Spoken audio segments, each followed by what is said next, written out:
Hello everyone, welcome back to judicial world.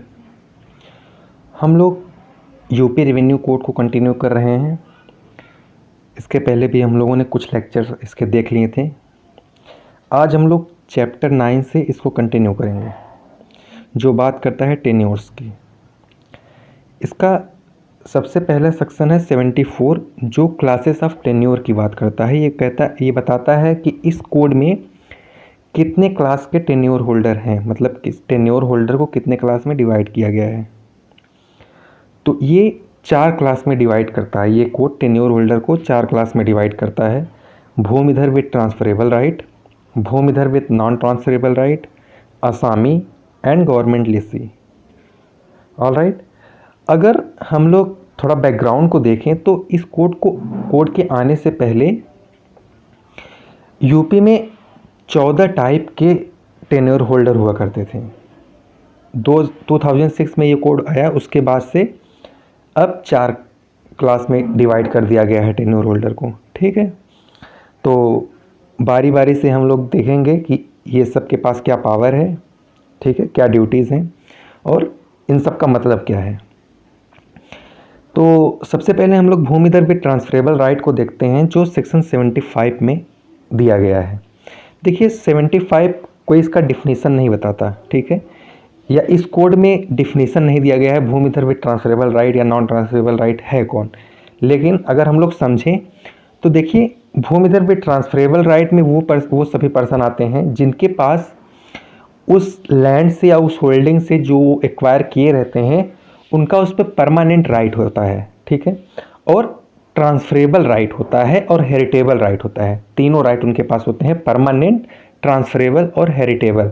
ठीक है, जो भूमिधर विथ ट्रांसफरेबल राइट होते हैं उनके पास एक्सक्लूसिव पावर होता है ट्रांसफ़र करने का अपने लैंड को, चाहे वो लीज के थ्रू करें, चाहे उसको एक्सचेंज करें, गिफ्ट करें, सेल करें।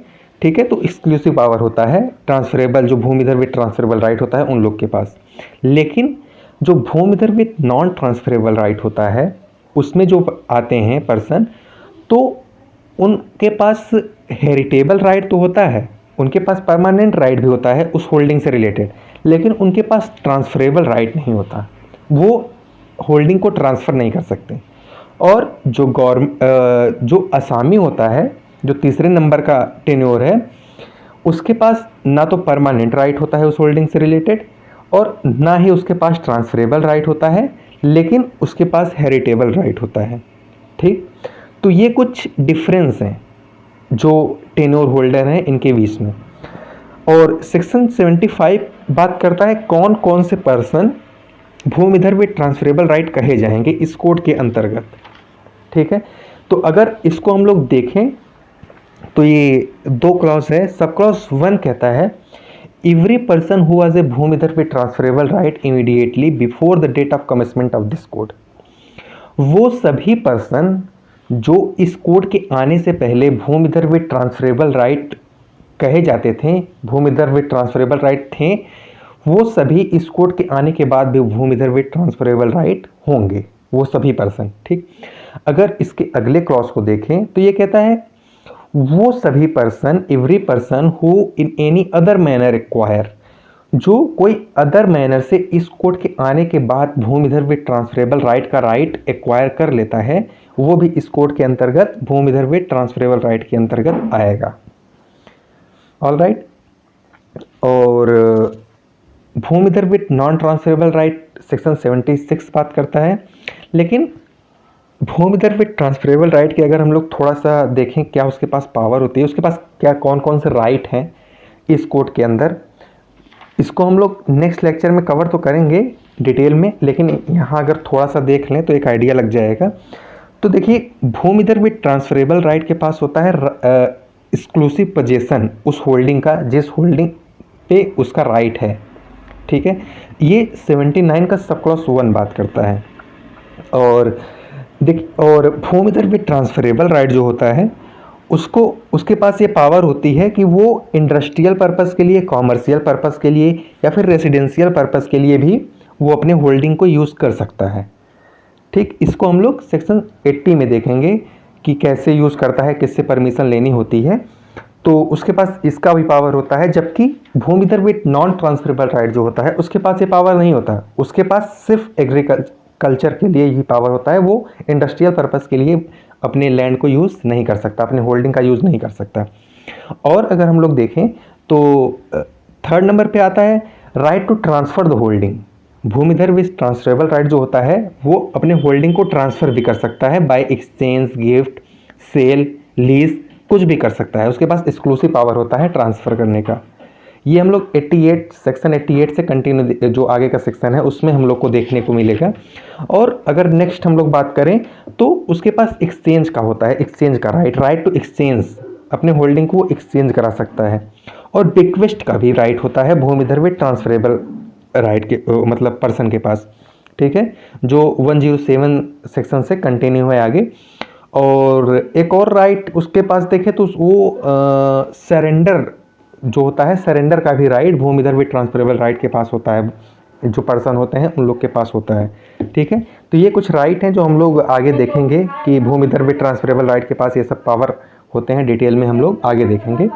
और अगर हम लोग सेक्शन 76 को देखें तो ये बात करता है भूमिधर विद नॉन ट्रांसफरेबल राइट। इसमें कौन कौन इंक्लूड होंगे अगर इसको हम लोग देखें, देखिए इनको मतलब हम लोग पहले देख चुके हैं कि इनके पास ट्रांसफ़र का राइट नहीं होता, बाकी ये लोग हेरिटेबल के राइट भी रखते हैं और परमानेंट पोजीशन इन लोग के पास रहता है, ठीक है। तो इसका सब क्लॉज ए जो है वही बात करता है जो 75 में हम लोगों ने देखा था कि इस कोड के आने से पहले जो भी person bhumidhar with non transferable right में आते थे वो सभी bhumidhar with non transferable right में आएंगे इस कोड के आने के बाद भी, ठीक है। और इसका सब क्लॉज भी सेम ही है कि कोई भी पर्सन जो भूमिधर विद नॉन ट्रांसफरेबल राइट किसी और मैनर में एक्वायर कर लेता है इस कोड के आने के बाद, तो वो भी भूमिधर विद नॉन ट्रांसफरेबल राइट के अंतर्गत आएगा। इसके अगर हम लोग सब क्लॉज सी के बारे में देखें, बात करें तो ये कहता है जो उत्तर प्रदेश भूदान योजना एक्ट 1952 है उसके अंतर्गत जितने भी पर्सन हैं जिनको लैंड अलॉट किया गया है वो भी क्या कहेंगे, bhumidhar with non transferable right.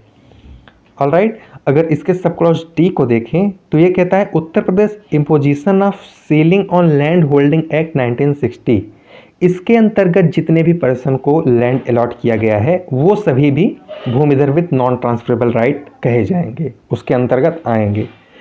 और इसका नेक्स्ट क्लॉज कहता है और वे सभी पर्सन सेक्शन 77 में जो होल्डिंग दिया गया है उसको छोड़ के जिनको भूमि प्रबंधक समिति या फिर गवर्नमेंट लेसी किसी भी तरह से लैंड अलॉट करती है वो भी इसके अंतर्गत आएंगे, भूमिधर विद नॉन ट्रांसफरेबल राइट कहे जाएंगे, ठीक है। और इसका सबसेक्शन 2 कहता है every person who was a bhumidhar with non transferable right immediately before the commencement of this code and has been such bhumidhar for period of 5 year or more, ठीक है। तो ये कहता है कि कोई भी पर्सन जो इस कोड के आने से पहले continue bhumidhar with non transferable right को रखे था, मतलब के अंतर्गत था, तो अगर वो 5 साल तक उस पीरियड में है, उस नॉन ट्रांसफरेबल राइट में है, तो वो इस कोड के आने के बाद भूमिधर विद ट्रांसफरेबल राइट में कन्वर्ट हो जाएगा, ठीक है। तो इस कोड के आने से पहले कोई भी 5 साल तक भूमिधर विद नॉन ट्रांसफरेबल राइट था, तो इस कोड के आने के बाद वो भूमिधर विद ट्रांसफरेबल राइट में कन्वर्ट हो जाएगा, ठीक है। और इसका सबसेक्शन 3 कहता है वे सभी पर्सन जो सब क्लॉज 1 या सब क्लॉज 2 में इस कोड के आने के बाद bhumidhar with transferable non transferable right में थे, वो अगर 5 साल तक कंटिन्यू रहते हैं तो वो भूमिधर विद ट्रांसफरेबल राइट का में के अंतर्गत आ जाएंगे, ठीक है। तो ये था सेक्शन 76 जो बात करता था भूमिधर विद नॉन ट्रांसफरेबल राइट के पास। तो देखिए इनके पास जो भूमिधर विद नॉन ट्रांसफरेबल राइट होता है, इन लोगों के पास ट्रांसफ़र का राइट नहीं होता, ये यूज़ कर सकते हैं होल्डिंग को एग्रीकल्चर पर्पज़ के लिए। इसको हम लोग आगे देखेंगे कि इनके पास कौन कौन से राइट होते हैं।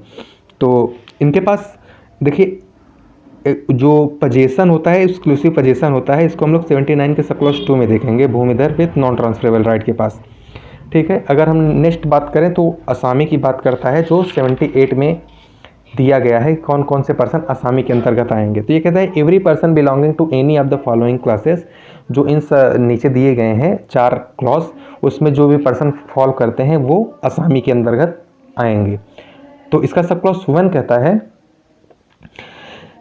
Every person who was asami immediately before the date of commencement of this code. इस कोड के आने से पहले जो भी असामी था वो असामी इस कोड में भी कहा जाएगा। और जो इस कोड, इसका सब क्लॉज बी कहता है कि इस कोड के आने के बाद जो भी पर्सन असामी का राइट एक्वायर कर लेता है किसी और मैनर में, वो भी असामी के अंतर्गत आएगा। अगर सब क्लॉज सी की हम लोग बात करें तो ये कहता है every person who is admitted as a lessee on or after the said date by bhumidhar of any land under or in accordance with the provision of this code. ठीक है, जो कोई भूमिधर द्वारा लेसी के तौर पे एडमिट कर लिया जाता है इस कोड में, वो भी असामी के अंतर्गत आएगा। ठीक है, इसका जो सब क्लॉज बी था वो बात कर रहा था कि कोई भी भूमि प्रबंधक समिति जो एडमिट करती है किसी को असामी के तौर पर इस कोड के अंतर्गत, वो भी इसमें असामी के अंतर्गत आएगा। Every person who is admitted as asami on or after the said date by Bhumi Prabandhak Samiti to any land. ठीक है, तो वो भी असामी कहलाएगा। और इसके अगर हम लोग सब क्लॉज डी को देखें तो ये कहता है every person who in any other manner acquire the right of any asami under or in accordance with the provision of this code or any other law for the time being enforced. ठीक है, तो जो हम लोगों ने पहले देखा कि इस कोड के आने के बाद किसी और मैनर में एक्वायर कर लेता है तो वो भी असामी कहा जाएगा। ठीक है, तो ये असामी के बारे में था। असामी के पास देखिए कौन कौन से राइट होते हैं। वो पजेशन का उसके पास राइट होता है, वो पजेशन एग्रीकल्चर पर्पस के लिए, हॉर्टिकल्चर के लिए, एनिमल हस्बेंड्री के लिए किसी होल्डिंग का पजेशन अपने पास रख सकता है। सेक्शन 84 इसकी बात करता है, जिसको हम लोग आगे देखेंगे। ठीक है, और इसके पास सरेंडर का भी राइट होता है, उसके सर्टेन कंडीशन होती हैं जो हम लोग आगे देखेंगे। तो ये कुछ हम लोगों ने समझा कि कौन ट्रांसफरेबल राइट के पास कौन आएगा, नॉन ट्रांसफरेबल राइट में कौन आएगा और असामी के अंतर्गत कौन कौन आएगा। ठीक है, नेक्स्ट लेक्चर में हम लोग देखेंगे गवर्नमेंट लेसी कौन होता है, उसके पास क्या क्या राइट होते हैं, और उसके बाद हम लोग इनके राइट को फर्दर कंटिन्यू करेंगे। ठीक है, तो आज के लिए इतना ही। Thank you so much.